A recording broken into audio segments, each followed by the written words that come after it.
Nu fie. Nu vrem Casa Națională, vrem să fie cumva controlată și de furnizori, dar și de beneficiari, de pacienți.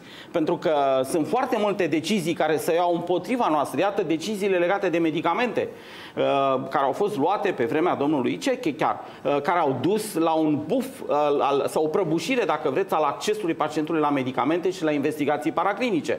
Da? Deci au fost măsuri arbitrare, fără să se țină cont de propunerile noastre, fără să se țină cont de propunerile furnizorilor. Iată acum iară o altă măsură riscantă, chiar propusă de actualul guvern și de actualul ministru, cea de achiziții centrale. De fapt, nu de actualul ministru. Domnul Raed Arafat a propus supracentralizarea achizițiilor publice.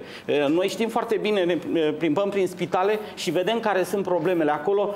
E nevoie de o dinamică de achiziții, încât în 2 ore ai nevoie de un reper. Un reper pe care nu se știe dacă a fost licitat. Deci avem nevoie, și am înțeles până la urmă de la domnul ministru chiar și aseară, că va relaxa puțin această listă, încât pe de o parte să nu distrugem infrastructura de distribuție care a fost făcută în ani și este foarte utilă pentru piața de distribuție din România și este o componentă a sistemului de sănătate, piața de distribuție. Și dacă noi o transformăm, această piață și această rețea, acel sistem de distribuție, alcătuind doar din câțiva distribuitori, atunci nu facem decât să monopolizăm. Domnule Perețianu, un minut mai avem, maxim un minut la dispoziție, o concluzie. Ar trebui să lăsăm pe domnul Barbu, care vorba aceea a lipsit și totuși, vă mulțumesc că într-un elan trebuia să-și spună totul. S-au dus 30 de secunde. Da, sigur, că dacă vorbim de... Nu, ideea e reformarea sistemului constă în schimbarea modului de finanțare și în schimbarea modului în care intră banii în sistem.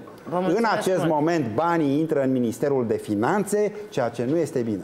Trebuie ca banii noștri trebuie să intre direct în conturile caselor, nu în Ministerul de Finanțe. Și mai mulți, domnul doctor, pentru că știți foarte bine că nu ajung. Vă mulțumesc frumos, domnilor, pentru prezența în studio Money TV. Încheiem aici discuția și ediția specială. Nu uitați, domnule Perețianu, vă rog, nu uitați, doamnelor și domnilor, avem un eveniment în așteptare, sentința pentru Adrian Năstase.